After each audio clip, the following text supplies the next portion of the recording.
So ఇప్పుడు అంటే ఇప్పుడంటే అందరూ ఆల్మోస్ట్ అందరూ గుర్తుపడతారు. Yeah, yeah. ఇంతకు ముందు అంటే చూసినప్పుడు Yeah. హైదరాబాద్లో మీరు ఎక్కడికైనా వెళ్ళి ఎవరన్నా చూసి గుర్తుపట్టినప్పుడు ఆ ఫీలింగ్ వేరే రకంగా ఉంటుంది. అరే దే స్టార్టెడ్ ఐడెంటిఫైయింగ్ మీ అని. సో ఆ టైంలో మీకు ఎన్నో ఆఫర్స్ వచ్చాయి. సత్యసాయి నిగమంలో హ్యాండ్లూమ్ ఎగ్జిబిషన్ సేల్ అవుతూ ఉంటుంది ప్రతి 6 నెలలకి. ఎస్. అక్కడ నేను ఏదో మెటీరియల్ ఏదో చూస్తుంటే ఒక ఆవిడ వచ్చి అమ్మ మీరేనా బాహుబలిలో చేశారని.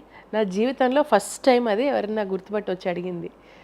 టెన్షన్ వచ్చేసి నేను కాదు అని అన్నా. కాదన్నా నాకు టెన్షన్ వచ్చేసింది.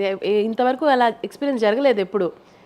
అక్కడ మా హస్బెండ్ అన్నాడు వై డిడ్ యూ లై అలా నువ్వు నార్మలీ యూ డోంట్. నేను చాలా స్ట్రైట్ ఫార్వర్డ్ ఉన్నట్టు చెప్పేస్తాను. భయం వేసింది నాకు. ఎందుకో ఆ రియాక్షన్ నాకు అలా వచ్చింది, నాకే అర్థం కాలే. 5 minutes అయిన తర్వాత నేను వెళ్ళి ఆవిడ భుజం తట్టి నేనేనా అంటే అంతే. ఆ ఒక్కసారి హెసిటేట్ చేశాను.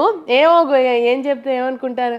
ఇంకా after that no looking back. ఇప్పటికీ ఎన్ని సినిమాలు చేసినా ఎన్ని చేసినా బాహుబలి అంటారు అందరు చూసి.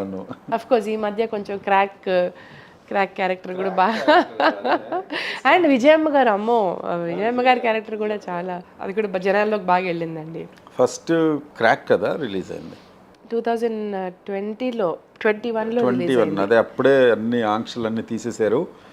2020 థియేటర్స్ అన్ని ఎస్. 2021లో థియేటర్స్ ఓపెన్ చేశారు. క్రాక్ రిలీజ్ అయింది, హిట్ అయింది, థియేటర్స్ క్లోజ్ చేశారు. నిజంగా క్రాక్ సినిమాకి అది రావటం, మాస్ యాక్షన్ రావటము, మళ్ళీ రిలీజ్ అయిన 1 week theatres close.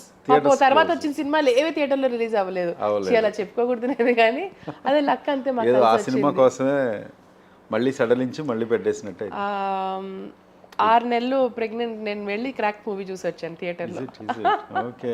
It was a beautiful experience అది. అంటే క్రాక్ సినిమాలో అప్పుడప్పుడే వస్తున్నారు మీరు. మిమ్మల్ని చూస్తే కూడా చాలా సాఫ్ట్గా కనబడతారు.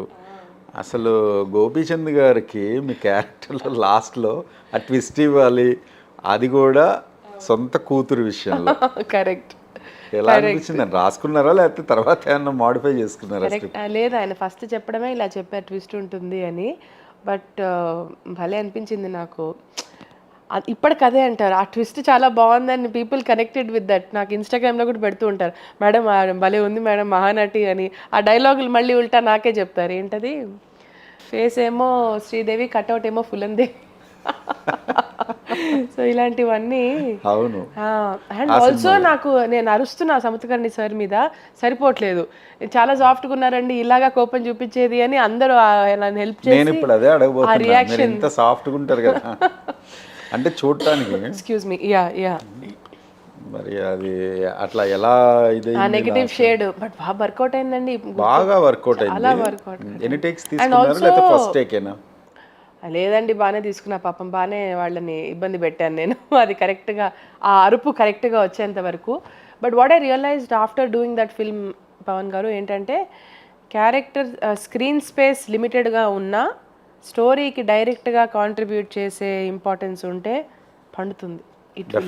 ఇప్పుడు మీరు సినిమాల విషయంలో సెలెక్టెడ్గా ఉండడానికి విషయంలో అదేనా రీజన్? 200%. అదే నేను అదే గెస్ చేశాను. లేకపోతే వచ్చిన ఆఫర్లన్నీ తీసేసుకొని ఉంటే డే 1 నుంచి కూడా 100% నేను ఇప్పుడు కమర్షియల్ స్పేస్లో ఉండేదాన్ని. ఎక్కువగా I would have done much more, I would have had many more movies, I would have maybe definitely had more money also. But వెళ్ళలేదండి అటువైపు. కొంచెం లిమిటెడ్గానే వెళ్ళాను, సెలెక్టివ్గానే వెళ్ళాను. ఇటు కొంచెం నా పర్సనల్ స్పేస్, నా ఫ్యామిలీ లైఫ్, నా డాన్స్ అన్నీ ప్రొటెక్ట్ చేసుకుంటూ కాపాడుకుంటూ ఇటో కాలు అటో కాలు నేరా చూస్తూ అలా బోర్డ్స్ అన్నీ బ్యాలెన్స్ చేస్తూ వెళ్ళడంలో కొంచెం డిలే అయింది. Because I want be here for a long time. నాకు ఎటువంటి తొందర లేదు. కరెక్ట్. ఎన్ని మూవీస్ చేశారు? అన్ని కంప్లీట్ అయిన ఇప్పటికి? పట్టుమంటే డజన్ కూడా లేవండి. 10-12 మూవీస్ అంతే. కన్నడలో చేశారు, ఇంక్లూడింగ్ గెస్ట్ అపియరెన్సెస్ తీసేస్తే 5. డియర్ కామ్రేడ్, యాత్ర, బాహుబలి, యాత్ర 2, క్రాక్. గెస్ట్ అపియరెన్సెస్ మహర్షి, ఎంసీఏ, కురుక్షేత్ర.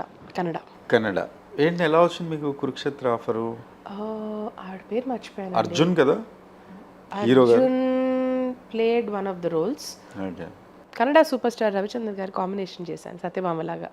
ఆయన కృష్ణుడిగా వేస్తే సత్యభామలాగా ఒక చిన్న బిట్లో చేశాను. చాలా బజ్ క్రియేట్ చేసింది కదా సినిమా రిలీజ్కి ముందు. పోస్టర్స్ చూసి చాలా స్టన్నింగ్ ఉండేవి కాంట్రవర్సీ కూడా అయిందండి. It was not released on time. తర్వాత on time controversy and later on it was a hit in Kannada. Yes, is it? తెలుగులో తెలియదు కానీ ఐ థింక్ కన్నడలో బాగానే చేసింది అనుకుంటున్నాను. ఇక్కడ యావరేజ్ అనుకుంటా సినిమా. 3 years పైన అయిందండి. అవునండి, ఈజీగా అయింది. More than 3 years. And Animal, of course యానిమల్లో కూడా మీరు బాలీవుడ్ ఎంట్రీ ఇచ్చారు కదా. అవును, అనుకోకుండా అది బాలీవుడ్ ఎంట్రీ అయిపోయింది. Kannada and Hindi, Telugu 3 languages. కన్నడ పెద్దగా కౌంట్ చేయను, ఎందుకంటే మీరు అన్నట్టు అప్పుడు వచ్చింది. I don't know how it did also.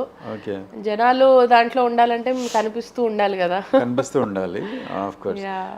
మరి తమిళ ఇండస్ట్రీ వాళ్ళు బాహుబలిలో చేసిన ఆర్టిస్ట్ కాబట్టి మీరు వాళ్ళు జనరల్గా వదలరు. అవును అవును, అంటే కంపల్సరీగా ఏదో ఒక దాని లోపల అబ్జర్వ్ చేసుకోవాలని చూస్తారు. Correct correct. వెళ్ళారా మరి మీరు?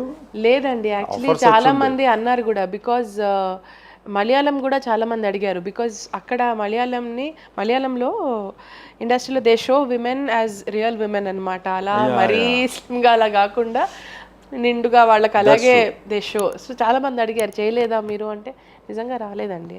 It has not come. Tamil and మలయాళంలో I have not received any offers so far.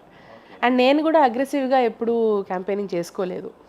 Only వచ్చిన వాటిల్లోనే కొన్నే చూస్ చేసుకున్నానంటే ఇంకా why will I go out of the way. Low ప్రొఫైల్లో ఉండడం ఉన్నానండి.